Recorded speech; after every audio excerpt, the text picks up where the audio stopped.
Zgodba za razmislek. Nekega dne je zelo premožen mož peljal svojega sina na podeželje z namenom, da mu pokaže, kako je živeti v hudi revščini.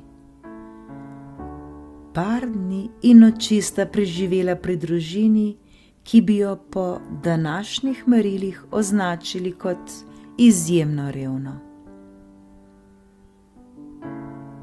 Po vrnitvi z izleta je oče vprašal sina: "Kako se ti je zdelo?" "Bilo je čudovito." "Si videl, kako revni so lahko ljudje?" je vprašal oče. "O, ja," je odgovoril sin. "No, in kaj si se naučil na tem izletu?" Deček je odgovoril: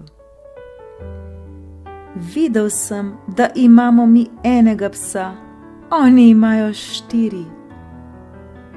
Mi imamo bazen, ki sega do polovice našega vrta, oni imajo potok, ki je neskončen. Mi imamo na vrtu drage uvožene svetilke, oni imajo zvezde na nebu. Naša veranda sega do dvorišča, njihovo je celo obzorje. Mi imamo kos zemlje, na katerem živimo, njihovim poljem ni videti konca. Mi imamo služabnike, ki nas strežejo zaradi denarja, oni služijo drug drugemu iz ljubezni. Mi našo hrano kupujemo in zaradi nje živčni stojimo v vrstah v trgovini. Oni svojo pridelujejo sami in se ob tem zabavajo. Mi imamo okoli naše posesti zidove, da se počutimo varne. Oni imajo prijatelje, ki jih varujejo.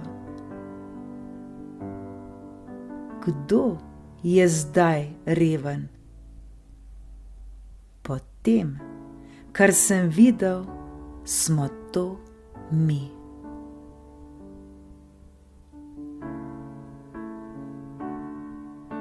Potrebno je spoznati lepoto tega sveta in vrednote, ki so pomembne.